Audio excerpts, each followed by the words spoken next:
I opened my door that morning with a cup of coffee in hand, and nearly dropped it when I saw 3 enormous white tents pitched right in the middle of my orchard, complete with chandeliers, flower garlands, and a DJ booth blasting Taylor Swift over the rustling of apple leaves. I stood there frozen, the steam from my mug rising like my blood pressure, as a man in suspenders jogged past holding a tray of cupcake. I blinked twice, thinking maybe I was still dreaming, but then a woman in high heels barked, "Move that arch 3 feet to the left. I want the doves released right as she says I do." That's when I realized it wasn't a dream. It was a full-scale wedding production on my land without my permission. For 35 years I had managed that orchard. My dad planted the first row of trees when I was a kid, and I took over after he passed. It was my slice of peace. No traffic, no noise, no HOA politics, just the hum of bees, the chirping of birds, and the sweet scent of ripening fruit. That's why I bought land out here in the first place, to be left alone. But now my orchard looked like it had been hijacked by a bridal magazine. I walked barefoot across the grass, dodging an extension cord and a runaway balloon, until I found the source of the chaos. Her name was Karen. I knew the type before she even opened her mouth. Blonde bob, oversized sunglasses, clipboard in one hand and a latte in the other, barking orders like she was running a film set. She barely glanced at me as she waved toward the floral arch. No, the hydrangeas go in front of the lanterns. Do I have to do everything myself? I cleared my throat. She turned, eyes scanning me like I was a misplaced chair. "Can I help you?" "Yeah," I said. "You can explain why there's a wedding happening in the middle of my orchard." Her eyebrows lifted behind those sunglasses like she couldn't believe the question. "Your orchard?" No, this is common community land. The HOA map clearly outlines shared space. I had the permit approved weeks ago. There is no HOA on this land, I told her. This is private property. I own every tree you've zip-tied a ribbon to. Karen made a noise like I just told her the sky was purple. That can't be right. I was told this field was unused. Besides, it's perfect for weddings. Rustic, quirky, trendy. She motioned toward the tents as if I'd be impressed. "Unused? Lady, this is a working orchard. We spray for pests weekly. We've got a crop dusting schedule set for tomorrow morning." She rolled her eyes and scoffed. "Oh please, that's just farmer talk. Nobody sprays these days. Organic weddings are in now. You should be thanking me. Your field will be all over Instagram by the weekend." I took a deep breath, trying to keep calm. "Look, I didn't give you permission to be here. You've got 30 minutes to start packing up or I'll start calling the sheriff." Karen didn't flinch. She just gave a tight smile. "We're not going anywhere. The wedding is tomorrow. We've got guests flying in from 3 states, a catering team, a goat petting zoo and a bride who's dreamt of this moment since she was 6. You can't just ruin that." I watched as a truck unloaded folding chairs one after another, stacking them like firewood near the edge of my property. A pair of teenage boys were already setting up string lights between my apple trees. I didn't even know how they managed to get the tents staked in without damaging the roots. My jaw clenched. "So you're just going to pretend this land is yours because it suits your theme?" "It's not pretending," she snapped. "It's called community sharing. Besides, you weren't using it today." I turned and walked back toward my house, heart pounding. I needed a minute to breathe. My orchard, my land invaded like it meant nothing. I could feel my hands shaking. Not from fear but from fury wrapped in disbelief. When I reached the porch, I sat down my coffee and opened the old metal box near the door labeled Field Schedule. Inside was the binder I'd kept for years. Spray rotations, soil treatments, insect report. I flipped to the current month. There it was, in black ink, crop dusting scheduled Thursday 6 a.m. confirmed with pilot. No exceptions. Now I had I could call the crop duster and cancel the spray. Spare Karen's little fairy tale from an unexpected sulfur shower. Or I could let nature and the FAA run its course. I looked back out across the orchard. Someone was now assembling a champagne fountain near the beehive. Another guy was using one of my orchard ladders to hang faux ivy from a tree I'd pruned myself just last week. A girl in a pastel dress tossed flower petals that scattered in the breeze, and landed all over my irrigation control box. One of the goats tied to a post was now chewing on a burlap table runner. I didn't cancel the crop dusting. Instead I called the pilot and confirmed the route, told him to stick to the full schedule. "Might be some extra folks around but it's nothing to worry about," I said. He laughed and asked if I was sure. Oh, I was sure. The rest of the day passed in a haze of confusion, irritation and planning. I took pictures of everything. License plates, tents, power cords, even a box labeled Karen's Event Company, just in case I needed to file trespassing charges later. But deep down I knew what was coming. I wasn't going to scream or argue anymore. No need to waste energy on someone who'd already made up their mind that she was entitled to my land. No, I'd let the skies speak for me. Let the crop duster arrive right on schedule, misting the air with a harmless but pungent cocktail of organic compounds that clung to white tents like smoke on velvet. Update 2. Karen set up party tents in my orchard. Didn't know it was scheduled for crop dusting. I sat down with a beer that night, and watched the lights twinkle from across the field as Karen's crew did rehearsals. Some of them laughed, some played music, one even started a campfire using branches from my orchard. They had no idea what was coming, and I wasn't about to ruin the surprise. The next morning I woke up early. The sun hadn't fully risen yet, but I could already hear the distant thump of bass echoing through the orchard. It wasn't even 7 a.m. and Karen's crew was already buzzing like caffeinated bees. As I sipped my coffee on the porch, the absurdity of it all hit me again. My peaceful orchard, where I used to watch deer nibble clover and bees bounce between blossoms, now looked like a country music festival collided with a Pinterest wedding board. There were hay bales wrapped in lace, mason jars dangling from trees, a massive buffet tent with chafing dishes stacked up like armor, and a DJ booth now boasting a neon sign that read Love and Bloom. One of her assistants, a skinny guy with a man bun and a clipboard, waved cheerfully at me like we were old friends. I didn't wave back. Instead I quietly walked down to the edge of the field and double-checked the placement of the spray flags I had put out last night. Bright orange markers fluttered in the morning breeze, clearly indicating the dusting path. I wasn't about to let Karen claim she wasn't warned. If they chose to ignore the signs, that was on them. I even added one more right next to the porta-tees just to be safe. As I made my way back, I noticed the goat pen had grown. There were now 5 goats instead of 2, and one was munching on a roll of satin ribbon. A little girl in a flower crown tried to pet it, only for the goat to snort and knock over a lemonade stand. One of the groomsmen tried to chase it, slipped on the spilled lemonade and landed flat on his back with a thud that made even me wince. Karen didn't seem to notice any of it. She was too busy ordering the florist around, demanding that the rose petals form a perfect heart shape down the center aisle. This despite the fact that the ground was still muddy from yesterday's irrigation. I caught part of a heated conversation near the catering truck. One of the caterers was arguing that their refrigeration unit was failing because they couldn't find a power hookup. Karen snapped back that the orchard surely had outdoor outlets.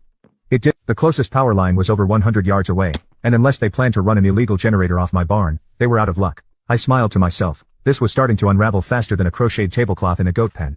By mid-morning the bride arrived. I'll admit she looked radiant, young, excited and utterly oblivious to the disaster brewing beneath her feet. She stepped out of a vintage truck with flowers in her hair, and a train so long it needed 2 people to carry it. Karen rushed to her like she was royalty, hugging her and ushering her toward the bridal tent, which had a full-length mirror, folding vanity, and enough makeup supplies to stock a department store.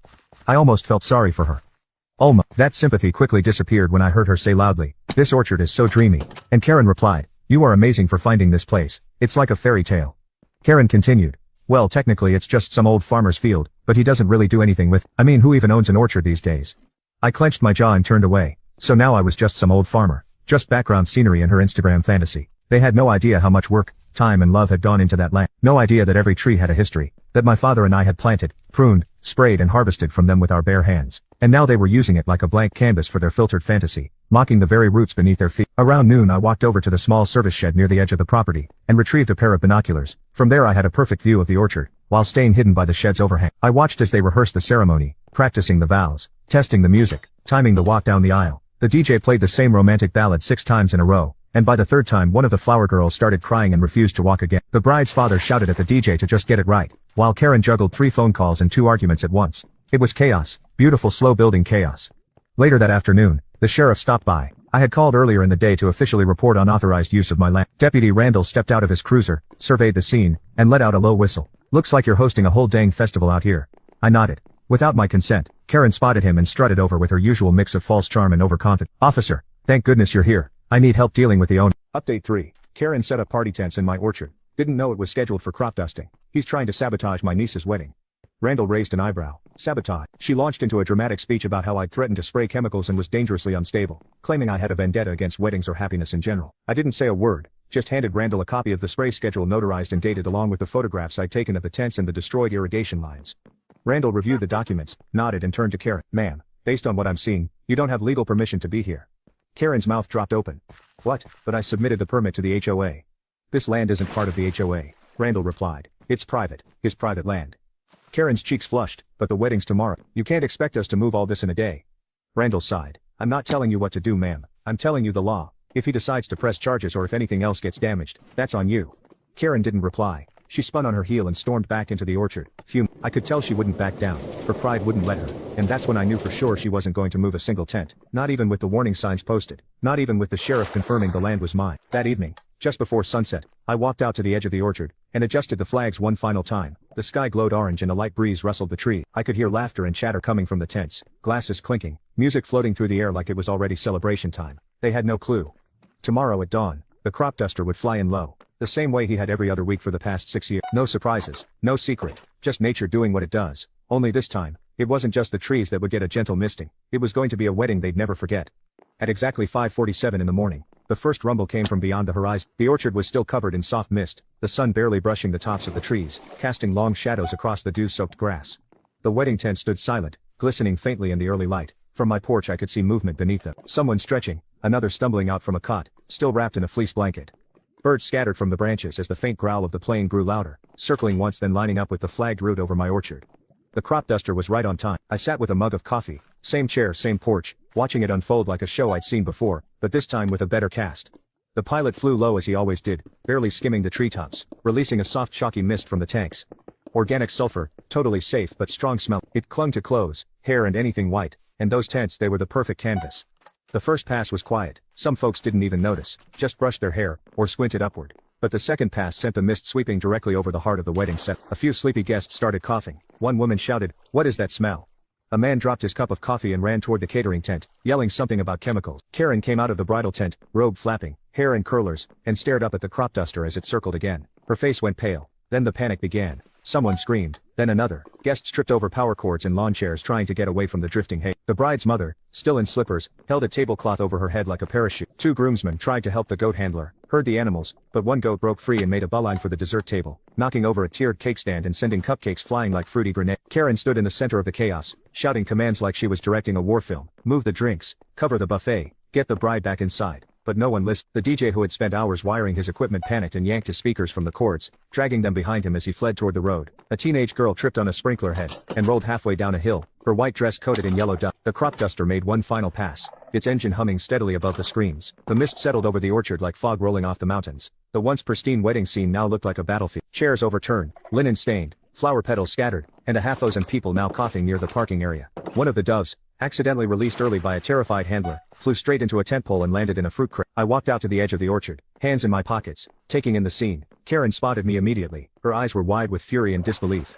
"You did this," she shouted, marching toward me with two bridesmaids in tow, their makeup smeared, dresses soaked and wrinkled. I didn't move. The dusting was scheduled, I said calmly. It's been on the books for a week. You were warned. She held up one of the orange flag markers, now bent and covered in cake frosting. This doesn't count as a warning. We thought it was for decoration. Those have the words crop dusting in bold letters. I even spoke to the sheriff. Karen's voice hitched. You ruined everything. Update 4. Karen set up party tents in my orchard. Didn't know it was scheduled for crop dusting. My niece's big day.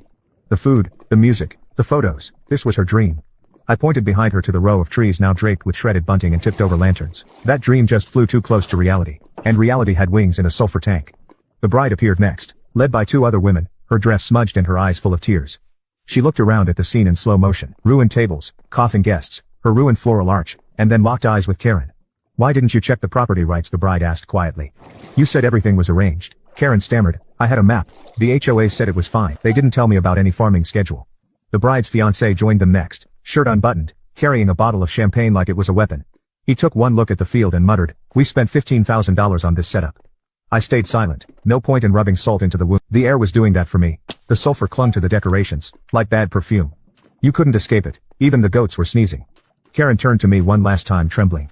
"I will sue you. You'll pay for this." I took a step closer and lowered my voice. "Go ahead. But first ask yourself if you want to explain to a judge why you hosted an unauthorized wedding on private property, ignored a scheduled crop dusting, refused to leave after being told to by the owner and warned by the sheriff, and damaged thousands of dollars worth of agricultural land. Because I have photos, I have logs, I have witnesses, and the pilot's GoPro footage."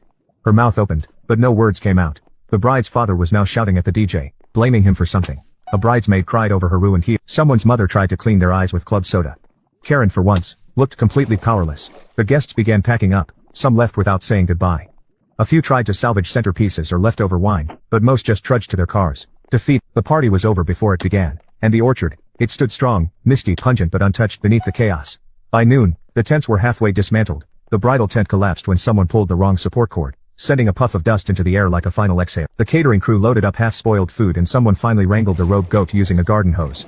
Karen sat on the hood of her SUV, arms crossed, face blotchy with frustration. She didn't look at me again, didn't speak, just stared at the orchard like it had personally betrayed her, as if nature itself had turned against her plans. But nature doesn't bend to party themes. That night I walked the orchard alone. The air had cleared. The trees stood tall. The fruit was safe. I checked on the irrigation system, repaired a couple of broken valves, and made notes of where the damage would cost me most. I'd be billing Karen every footstep, every snapped branch, every bite the goats took. And the best part, I wasn't even angry anymore. I was satisfied. By the following morning, the only evidence left of the grand wedding fiasco were yellow stained patches on the grass, a few deflated balloons tangled in branches, and a pile of garbage bags Karen had abandoned beside my fence line.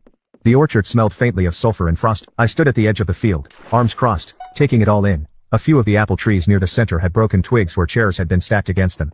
The irrigation control box had dents from someone's stiletto heel. One of the beehives had been knocked off kilter and needed rebalancing. I started making a list of repairs in my notebook, and that list was growing fast. I wasn't just cleaning up a mess, I was preparing a cake. I spent hours walking the property, photographing every piece of damage, every tire track in the soil, every broken sprinkler head. I collected video clips from the crop duster. Aerial footage that showed the entire wedding setup sprawled across my orchard. I had voice recordings of my conversation with Karen. I had screenshots of her niece's now viral TikTok showing her expressing strong disagreement with the crop duster, while guests ran in all directions. I even found a Yelp review someone had left about the event that said the smell of rotten eggs ruined their outfit and their entire dating life. It was pure gold. I printed everything. I organized it into folders. I called a property attorney I knew from the county and walked him through the situation. He chuckled halfway through and said, "Well, this is the most ridiculous trespassing case I've heard this month. But yes, you've got a solid claim."